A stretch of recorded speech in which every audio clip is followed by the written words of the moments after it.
Welcome to Alienados Episode 3.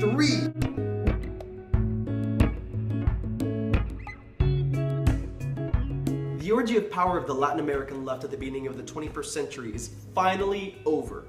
Is it? A todos los mexicanos.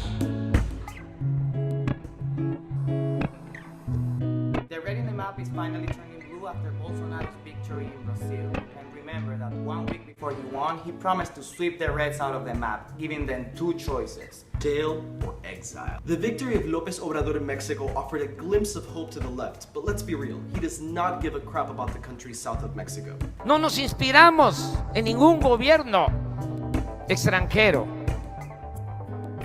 Ni Maduro ni Donald Trump. All this while things in Venezuela and Nicaragua are only getting worse. 10 millones es la crecida de precios en 2019 respecto de 2018 que está pronosticando el Fondo Monetario Internacional para Venezuela. Invito a aquellos que todavía están ahí llenos de violencia. Los invito a que depongan la violencia. The left that came to govern the region in the last decade have very diverse profiles, having in one extreme people like Pepe Mujica. Y es esta vida la que hay que pelear para que la gente viva mejor y no tiene término medio. The Kirchners, Chavez, supported by the Fidel Castro school. The left did not know how to manage success or how to consolidate it. The anti-establishment discourse that brought them to power has been completely turned around. The governments reduced poverty and inequality, but increased their control over the media, which sought to keep candidates such as Fidel Castro and Hugo Chavez in charge. But the biggest problem has been that in the process of rebuilding these economic elites, corruption has broken out. The main challenge of the left is to reinvent itself beyond the true predominant models. Understanding that, like Haddad in Brazil, Petro in Colombia did not succeed mostly because of the silence of their co-party members. And who in their right mind would want to throw their political career when they can just, freeze it for a few years? With the advance of conservative governments, individual rights have been blocked.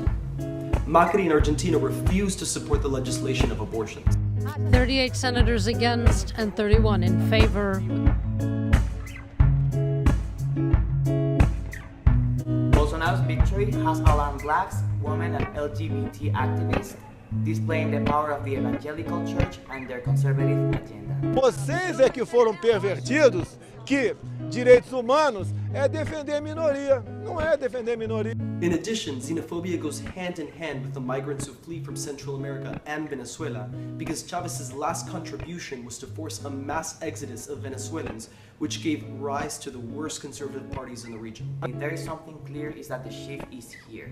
The only hope for our countries lies on the critical thinking of the people who have witnessed the things that brought us all here. Enough of politicians that steal but get shit done. So those key points just analyze what's happening within Latin America itself.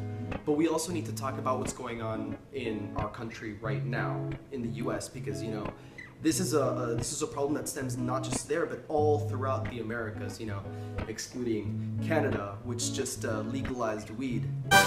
The main issues here in regards to the United States lies in the fact that Trump has pretty much left Latin America by themselves, every man by themselves. They are not intervening anymore. Mm-hmm.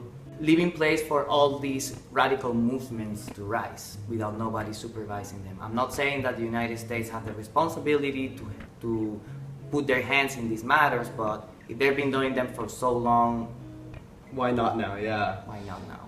And the idea behind this is that the US itself is going through a period of discourse and turbulence. So maybe in Trump's head the idea is, why meddle in this bullshit when we have our own bullshit to deal with, when in fact our bullshit stems from our government's regime. So you guys are seeing how our bullshit is plattering this country again. So at the end of the day, as Americans, understanding Americans as a continent, our bullshit is your bullshit.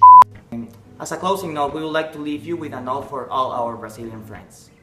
Então, para meus amigos e para meus irmãos do Brasil, eu queria mandar uma mensagem e dizer que vocês estão junto comigo, a gente tá junto, ninguém solta a mão de ninguém.